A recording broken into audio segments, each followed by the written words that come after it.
the coming question is who won the election? And we're about 35 days out.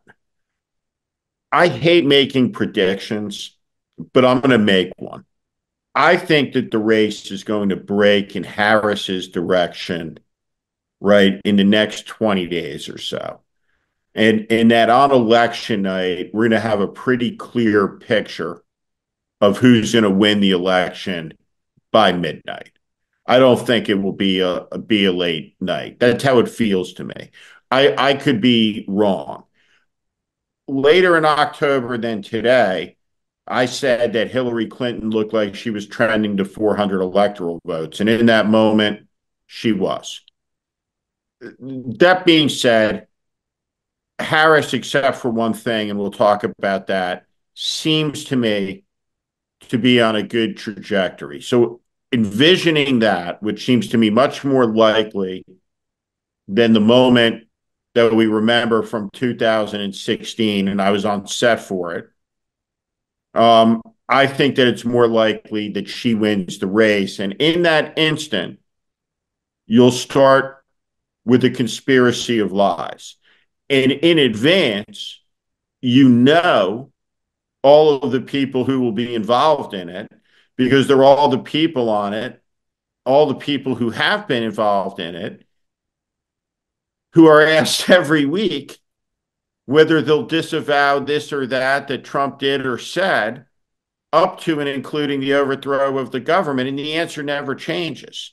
Do you get frustrated when you watch that, when you see that, when you see the tediousness of the questioning in the corporate media about events that at this point have the rhythmic quality of the rising of the sun in the east every in the morning? I mean, how do you see and process all of that? I do share the frustration. I just am less convinced. You started by saying, of course they don't disavow it because of course they agree with it. I actually think it's worse. I think it's, of course they don't disavow it because even though they obviously personally disagree with it in many cases, they've decided that in their public facing characters, they will not wrong or cross Donald Trump. So I think it's worse.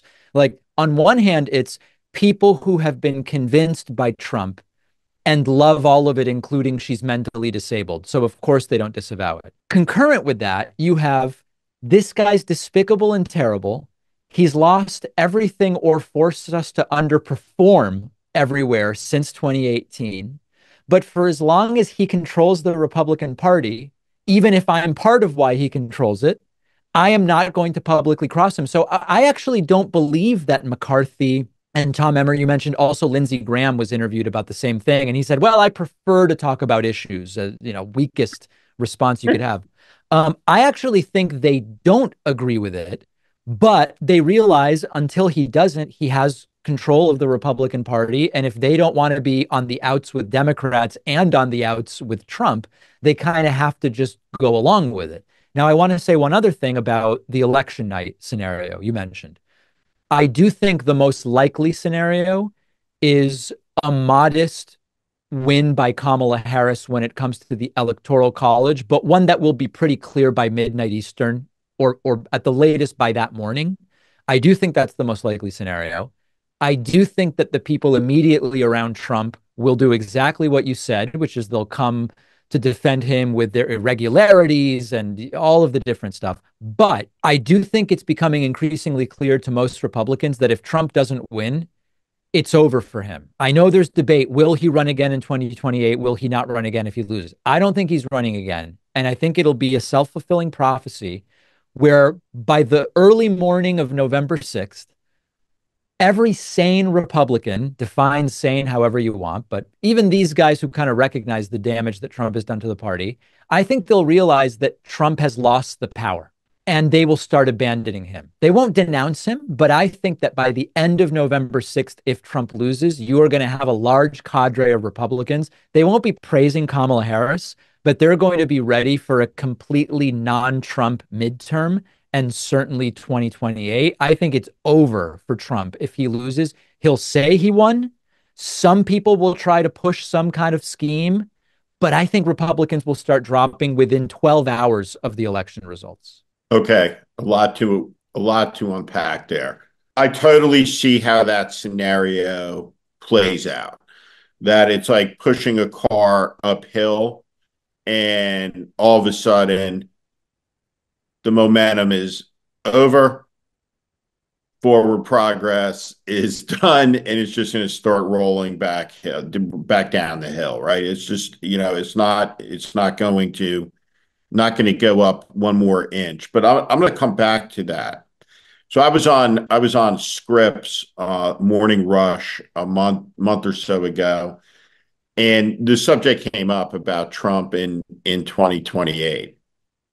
And so I'm with you because I like to view myself as a sane person, right? So of course, right, the idea that he would run again. There's only been one person in all of American history who's ever been a four-time nominee, FDR. Uh, Trump is one of three that's done it, including him, right? That's done it three times. But when I was on television and I answered the question, is everybody going to go to Mar-a-Lago seeking his support? And the answer is going to be yes. Will he be restrained enough to say, I don't know? We'll have to wait and see. Because he doesn't have to run for president. He just has to freeze the race with a wait and see. And my question about Trump 28, imagining a loss and stipulating to how completely insane it sounds, is if you could get to Trump 2024, right?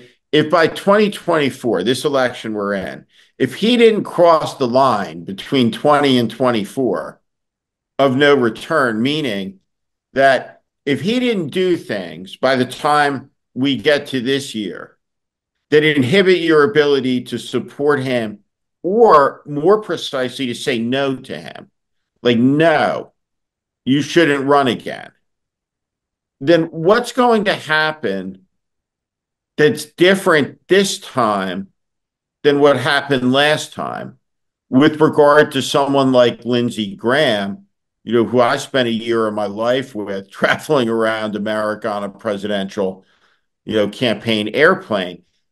I think it's the great question, right? How the fever breaks, because, and I write about this obviously, and I talk about it all the time, but you just said it perfectly on a couple minutes ago. None of these people believe, right, that Kamala Harris is mentally disabled, but none of them will repudiate it because they're cynics. And so what you have with Trump in this coalition is a coalition of believers and cynics, true believers, right, true MAGA fanatics, and people that think those people are crazy, but nevertheless, are all sitting around the table with each other trying to get political power in the country. Um, so I think it's the great question at hand, is what happens to Trump, right? Where does he go? What does he do? In the aftermath of this, if you prove to be right, and I'm with you, I think that more likely than not that's what's going to happen, right? There'll be an exhaustion that sets in, but then again, maybe not, because his hold on them has been pretty strong. And the reality is it's like an avalanche, right? It's like if enough momentum gets downhill, right, it's people get on board with this craziness. If it stalls out at all early, right, you may have a break in the avalanche. I don't know. I think the question about the fever breaking is reasonable. And if you kind of step back, it's not unreasonable to say, well, hold on. He lost 2020 and said, we're going to take it back, and held the party in limbo, and then said, I am running. And he still had the vast majority of the support, and they're not abandoning him. Why wouldn't the exact same scenario play out over the next 4 years that did the last 4 years? But I think there are differences. One is, in 2020, there were more people than I expect there will be this time who went with the it was stolen and we need lawsuits and we need this and that. Trump will try it, but with the experience that it failed in 2020, I think he's going to get less momentum with that. That'll be one difference. Number two, there's a difference between a two-time loser and a one-time loser, which maybe he didn't even really lose. It's going to start feeling different. It's going to be an accumulation. And then Trump will also, he'd be 82 at the time of the next one. And I think in the same way that many people felt that Joe Biden is too old to do 4 more years, you'll have a slice that thinks the same about Trump. So I just don't believe the momentum will get going on November 6th the way it did in 2020, despite anything Trump can do or say. What do you think that Harris has to do to close this out and put this away? I mean, to a degree, it's like it seems if she doesn't make mistakes, she'll have a narrow electoral victory. I don't know if I look at it quantitatively first, it's like it's looking like Trump might be able to flip Arizona and Georgia, but also maybe not. And even if he does, he still loses. So in a sense, it's almost like if nothing changes and no major mistake takes place, she probably wins with between 278 and 306, which I believe, I don't remember if it's 303 or 306, which is what it would be this year if she had the same states. I know there's been a slight realignment of the electoral votes, but it seems the most likely outcome is a Harris victory with between 278 and the low threes, with a couple states maybe flipping. So that's my instinct, which is I don't think she really needs to do anything other than keep doing rallies with the crowd sizes that she's getting. Don't make any major mistakes. But I also am not so naive as to think that nothing will happen over the next 30 days that will require something of her that will be a departure from what she's been doing. So, and I just don't know what that is yet.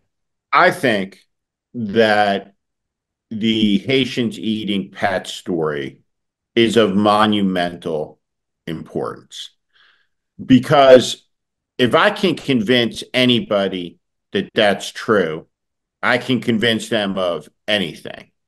Right? That's a lie of authority. It's also, while ludicrous, and I certainly laughed out loud. And if someone was recording me, I don't know what my facial reaction would have been. But I think Kamala Harris spoke for the world, right? For the country, when she encountered it.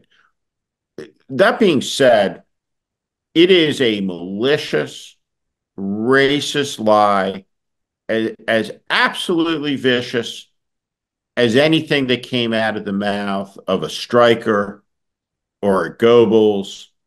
It is dehumanizing.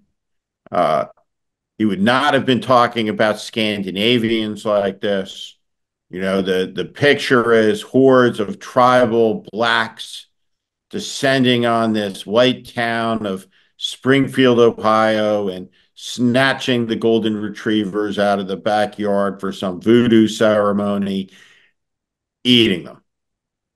And he won't stop. When he finds out the hospitals are locked down, that the schools are locked down, he won't stop. He's doubling down. He is repeatedly talking about locking up political opponents, shutting down media organizations, revenge, violence, prepping the country for the election is going to get stolen. And so I've analogized many times the race to a river, and the current only takes the water in one direction. So there's never, ever going back. And I started a couple of weeks ago talking about how incendiary, how crazy, how the rhetoric is going to increase. And it's increased in that direction substantially in the last 2 weeks. October is here. What do you see ahead? I have a lot of worry about this month. That is going to be a chaotic month in American life and American politics. I'm Steve Schmidt. This is The Warning, and I invite you to subscribe, on our Substack, on our YouTube channel. Follow us. Welcome to the community.